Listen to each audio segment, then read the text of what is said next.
You spend thousands on supplements and health optimization, but you're ignoring the biggest threat to your longevity, chronic caregiver stress. And here's the tipping point most people miss. Once caregiving demands cross 8 hours per day, you're no longer helping, you're running a shift. And if you're the kind of woman who knows her biomarkers, tracks HRV, reads ingredient labels, and thinks in systems, then this is going to feel uncomfortably familiar. Right now, you're trying to biohack your health span with one hand while the other runs an invisible second job, managing your parents' care.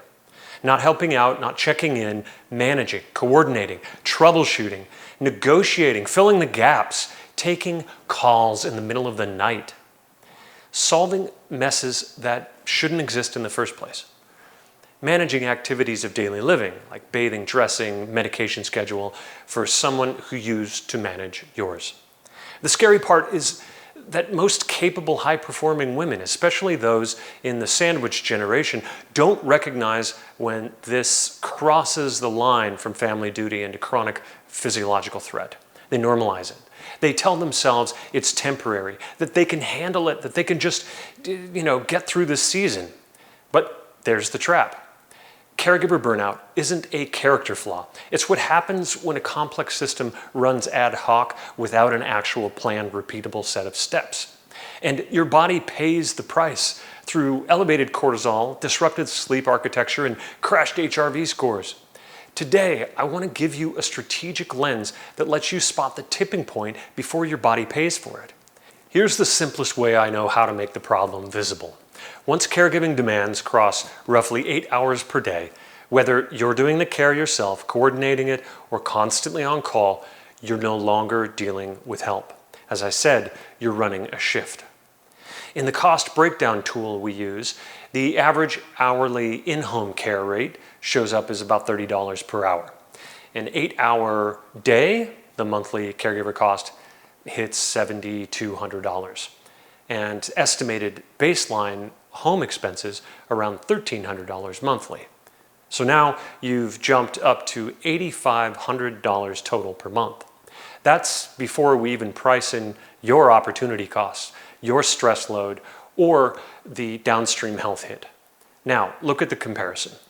The same tool lists assisted living base prices at around $5,280 monthly and memory care around $6,200 monthly in the Austin metro area, again before add-ons. So the 8-hour tipping point isn't a moral statement, it's a structural one. At that point, you're spending like a facility, but you're still carrying the cognitive burden like a solo operator. That is exactly the combination that destroys health span. High responsibility, high vigilance, low control, inconsistent recovery. Most families assume the load will stabilize, but in aging, especially when cognition starts slipping, the system usually degrades. Care needs tend to expand. Complications appear, falls happen, medication management becomes more complex. Sleep patterns change, and suddenly the simple help turns into continuous supervision. The result is predictable. You start living in micro-alertness, you're off, but never truly off. And that is why you can't supplement your way out of caregiver stress. You can't out-optimize a broken operating system. If you take only one idea from this, let it be this: your role is not to do everything. Your role is to build a system that makes world-class care possible without destroying you, the responsible one. This includes exploring respite care options and understanding long-term care insurance benefits before you need them. And that means you stop measuring success by how much you personally absorb. And you start measuring success by whether the system can run without you constantly acting as the glue. So what does a real system look like?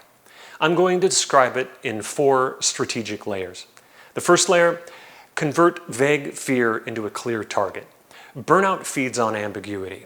When you don't have a defined plan, your brain keeps running background processes.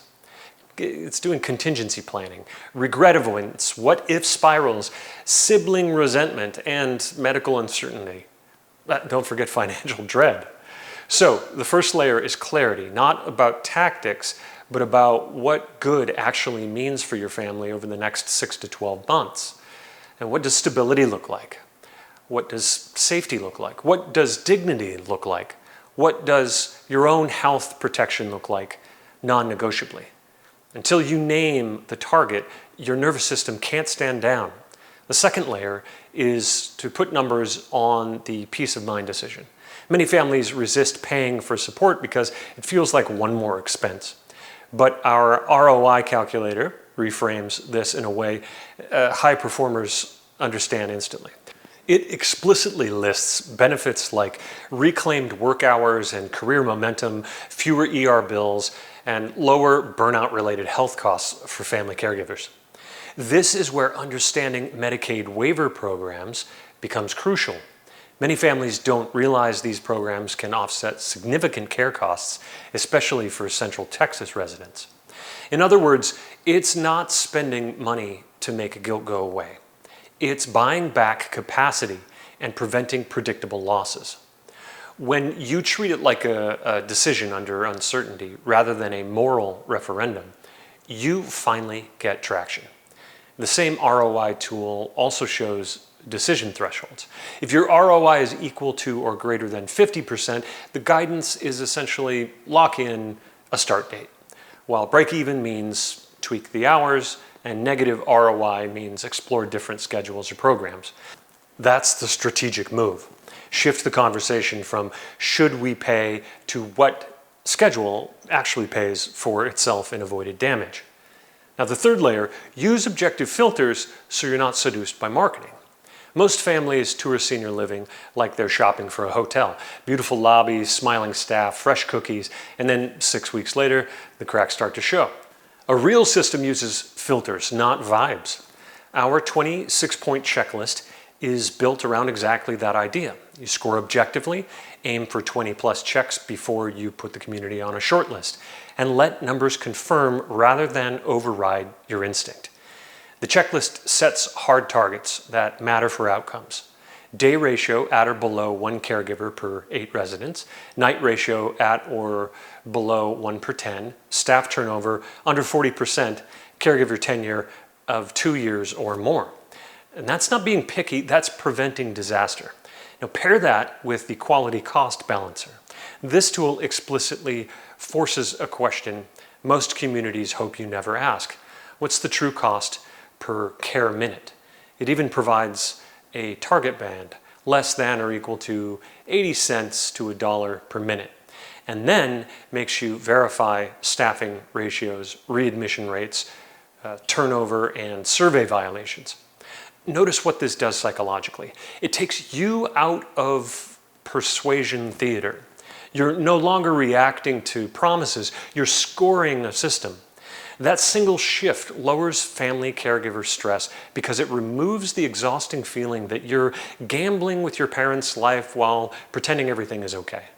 Now the fourth layer, build a care model that doesn't require a constant presence. Here's the part that nobody says out loud.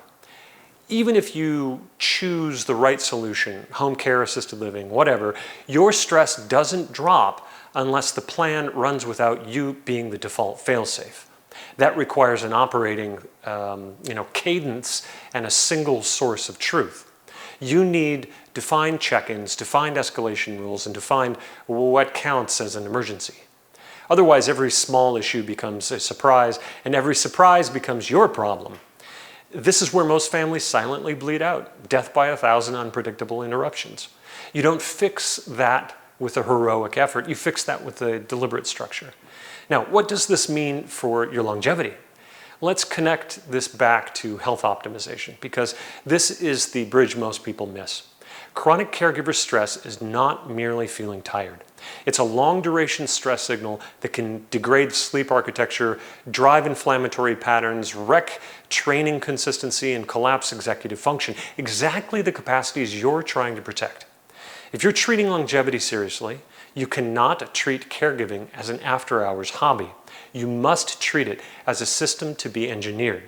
Clarity of outcomes, objective filters, ROI-based decisioning, and a care model that runs without your constant supervision. That's how you protect your parents and protect your health span.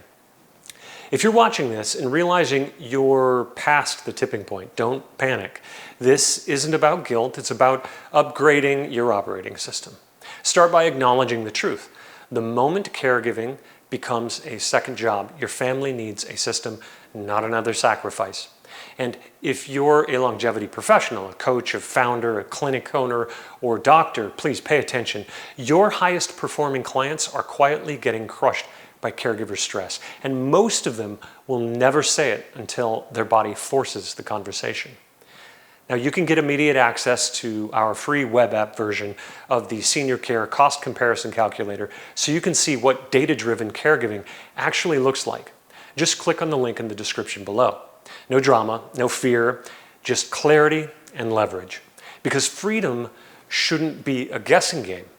And if your aging parents need senior care right away, and they're in Central Texas, my colleague Jay Hufford is the best senior living placement agent around. His link is in the description under mine. And I'm Jason Brenizer with Best Senior Living, wishing you health and happiness.